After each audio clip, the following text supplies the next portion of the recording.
Just want to share with you guys this overview repair I did on this Krell KPS 28C. It's a CD player that come out, I believe, early 2000s. It was a successor to the KPS 20i, I believe, pretty much in the same price range. They also had the KPS 25, but that was a much higher end unit that encompassed a preamp section as well. This does not have a preamp section or a DAC, so it's pretty much a standalone player, but it featured the very best DACs at the time, the Burr Brown PCM 1704, and it's got two for each channel, in a push-pull configuration, and it's also got a HD CD chip. This was a 20-bit format that come out. It was popular in a lot of high-end players at the time. This was like the predecessor to SACD, and it sounded a little better than CD, but maybe not quite as good as a SACD. But it's a pretty nice feature to have.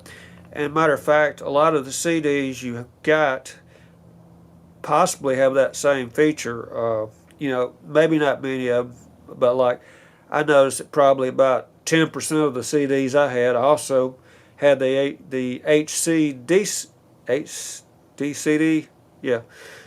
feature as well. So, and it does sound a little better, so it's a nice feature to have. But now, it's also got for the transport, it's got a pretty unique transport. It's got a motor on the top, and most motors are on the bottom. But now this one, what's neat about it is it presses injection plastic, and it presses the whole platter against the CD, thereby reducing the vibration. So, pretty unique mechanism. It can be a little tedious to work on, but it's one of the better mechanisms out at the time, and I suppose why Krell chose it. So, and it's got a pretty beefy regulator section, and the output section is, as you can see, it's got, I'm guessing, 75 transistors. I'm just guessing here. I don't know how many it's got, but it's got a bunch of them. And so, and matter of fact, it reminds me a lot of the KV300 CD. I believe the output section is probably pretty close to being the same as a KV300 CD. But now the DAC section is better than the KV300 CD. It's got PCM 1702 DACs. So I got this one, and it had 5 different problems. And I just want to share with you guys what I did to fix some of those problems. Now, this is not typical on a Krell to have this many problems, but a lot of times when you're buying in the used market, you might be getting the worst parts of 2 different units.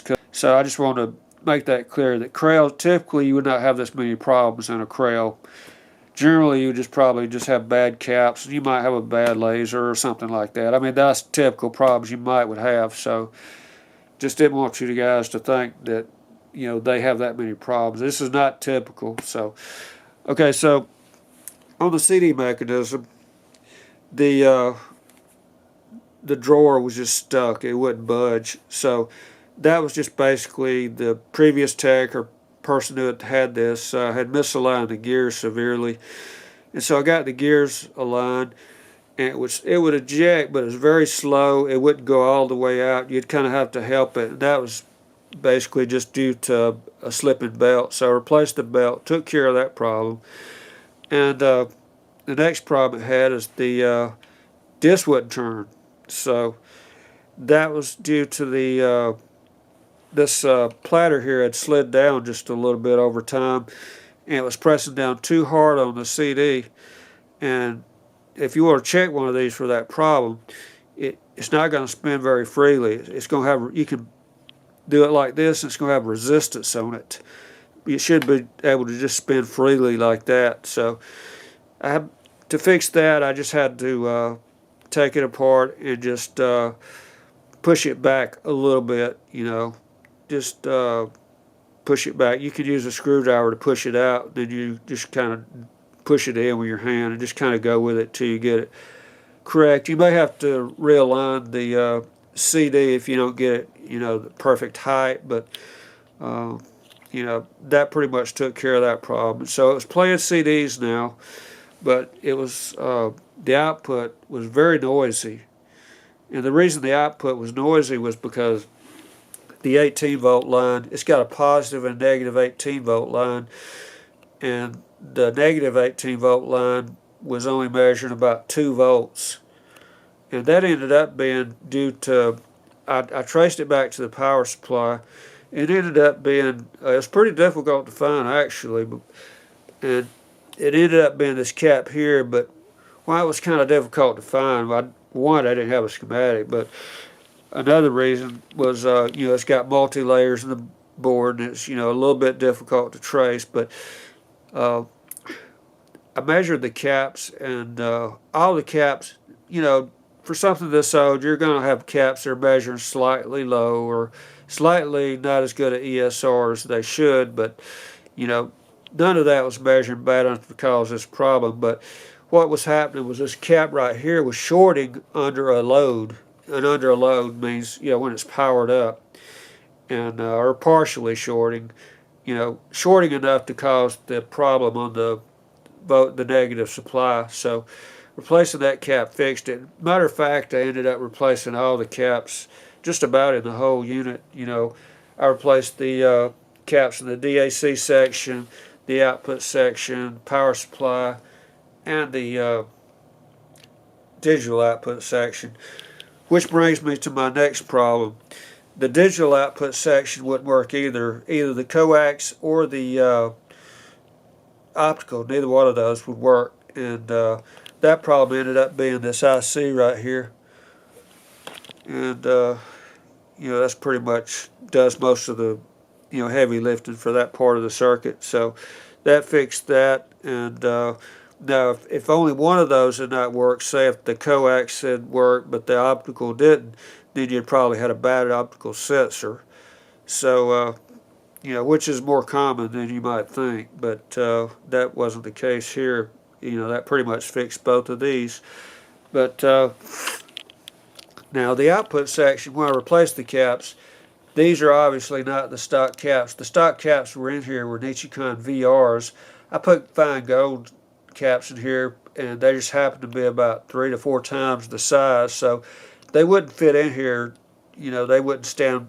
You could stand them up straight right beside each other. So what I had to do was before soldering them, I leaned them up against. There's a film cap up under here. I leaned them up against the film cap, and I got them pushed back to where the back of them is touching this other cap, so they're supported. When you do something like this, if you're kind of modding something to fit in a circuit, you want to make sure that they're able to stand up without being soldered, and you want to solder. So I had them to where they would, perfectly in balance before I would solder them. That way, you're not getting any strain on the solder joint. So, so that's pretty much how I did that. And obviously, this would not. There's actually 4 other caps that are under here, and obviously that wouldn't have worked under here because it's leaning up too much. So I took a picture of how I did the rest of them to where they would fit up under here, and I'll include that in the video. So that pretty much covers the restoration I did on this. And just wanted to share with you guys that I think pretty soon we're going to have just based on my study of end times, and other people put out some videos on it too, that I think the rapture is going to happen pretty soon. If not this year, then between now and 26, I think. So just want to make sure as many people know Jesus as Lord and Savior as possible. So if you don't know Him, all you got to do is just pray a prayer like this, like, Lord, you first got to believe in Him, which is the main thing. You got to believe in Jesus, admit you're a sinner, I know I'm a sinner. I want to change. Please come into my life. And, like I say, I think the rapture is going to happen. It could happen any day now. And or it might be up to 2 years, I think, just based on my theory. I could be wrong, but just, based on my theory, I think it's going to happen pretty soon. So that's the most important part of the video I want to share with you guys. And I'll include, a sermon, a link to a sermon in the video too. So if you guys want to, hear a better version of